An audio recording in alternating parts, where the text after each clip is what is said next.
Jour première, 8h-10h. Ce soir encore, j'ai rempli un verre que je viderai dans 3 secondes. Laissez-moi juste le temps, je crois que j'ai la tête qui tourne, rien qu'à penser à cette pinte de blonde.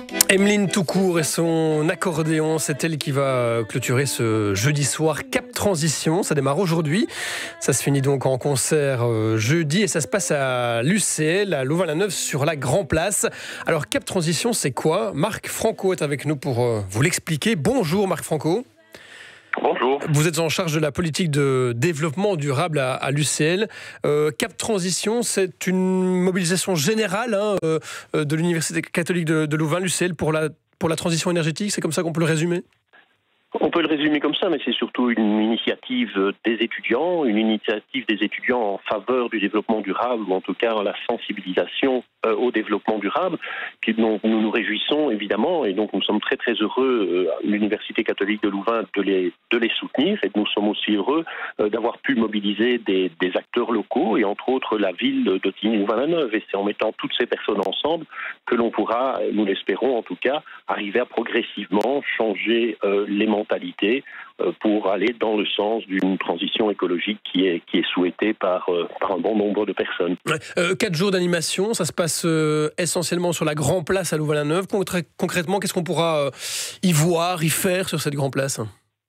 Alors il y aura de nombreuses animations qui seront organisées par les étudiants. Il y aura aussi toute une série de débats citoyens avec des groupes de citoyens. On va relater toute une série d'expériences qui marchent pour montrer que les choses sont possibles. Et puis bien sûr dans une université on a des chercheurs, donc on a des experts qui travaillent par rapport à ce développement durable, que ce soit par rapport au climat, que ce soit par rapport à la responsabilité sociale des entreprises, par exemple, ou que ce soit par rapport à l'agriculture. Et donc, tous ces experts vont pouvoir intervenir et arriver en dialogue, à la fois avec les étudiants, mais également avec les citoyens qui vont nous rejoindre.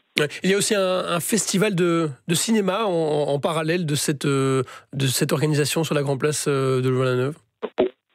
Oui, tout à fait. Donc, c'est la 5e fois que nous allons organiser le Festival international de l'eau et du climat. Et donc, il y a eu effectivement une opportunité d'organiser conjointement ces 2 manifestations. Donc, d'une part, la manifestation étudiant Cap Transition, et d'autre part, le Festival international de l'eau et du climat. Et donc, ils seront géographiquement très très proches l'un de l'autre. Et donc, les gens qui viendront à ce festival de cinéma, qui est un festival gratuit, eh bien, pourront passer, rendre visite aux étudiants dans le cadre de leur initiative.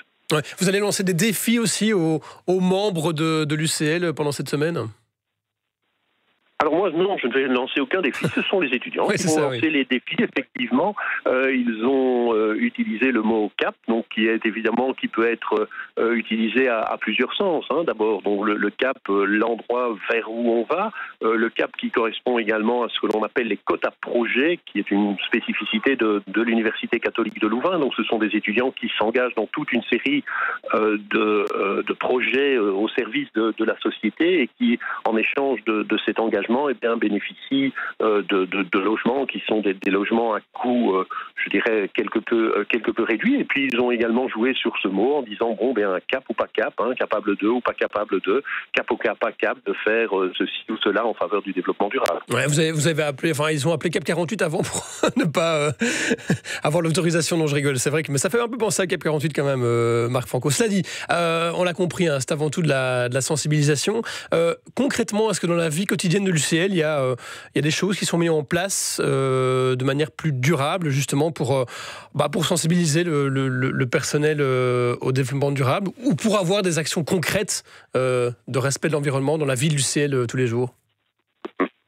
Mais certainement, donc une université a une responsabilité qui est tout à fait majeure par rapport à cette problématique. D'abord, comme je l'ai déjà évoqué, à travers les recherches qui sont réalisées, qui sont des recherches pour disons plutôt de sciences sociales, mais également des recherches dans lesquelles on va développer des technologies propres qui seront au service du développement durable. Il y a ce deuxième aspect qui est l'aspect de la formation des étudiants.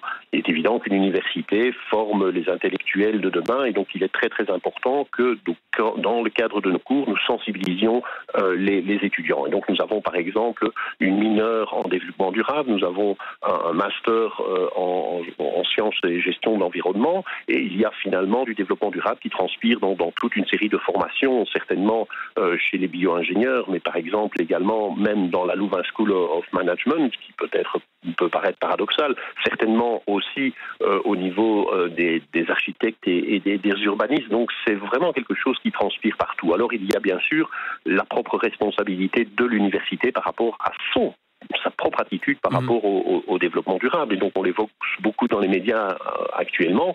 Je dirais notre site principal, qui est le site de Louvain-la-Neuve, eh bien, a été construit il y a une cinquantaine d'années. Ça veut dire que nous avons toute une série de bâtiments eh bien, qui commencent à devenir un peu vieux et qui demandent des rénovations qui sont des rénovations profondes. Et donc il est tout à fait évident que pour faire diminuer notre impact énergétique et notre impact CO2, eh bien, nous devons en tenir compte, et nous faisons des investissements qui sont des investissements tout à fait majeurs dans la rénovation de nos bâtiments pour en faire des bâtiments qui soient beaucoup moins énergivores. Par exemple, nous avons des campagnes de sensibilisation à la mobilité, nous avons des campagnes de sensibilisation à la gestion des déchets. Par exemple, dans une université, eh bien, on a peut-être le tort d'utiliser beaucoup de papier. Et donc, on essaye effectivement, sans être trop directif, parce qu'être trop directif ne va peut-être pas nécessairement marcher, mais d'essayer de sensibiliser les gens à l'utilisation d'outils informatiques et de remplacer le papier qu'on avait l'habitude d'utiliser en abondance par des écrans. Et donc on a effectivement par exemple un monitoring de l'utilisation du papier à l'UCL, et on voit que eh bien il y a une progressive diminution, et donc on en est heureux vu qu'on a à l'inverse un accroissement du nombre d'étudiants et du nombre de personnes qui travaillent à l'UCL. Ouais. Et c'est une grande campagne de sensibilisation qui démarre aujourd'hui, qui se terminera jeudi le 1er mars. Ça s'appelle les Cap Transition. Toutes les infos sur www.captransitionenunmot.be. Le centre névralgique de cette campagne de sensibilisation, c'est la Grand Place de Louvain-la-Neuve. Mais j'imagine qu'il y a aussi des actions sur le site de Mons à l'UCL. Marc Franco, merci beaucoup de nous en avoir parlé, de cette grande campagne Cap Transition. Je rappelle que vous êtes responsable de la politique de développement durable à l'UCL. On vous souhaite une belle journée. Et dans quelques... Merci beaucoup, au revoir. Voilà, et dans quelques...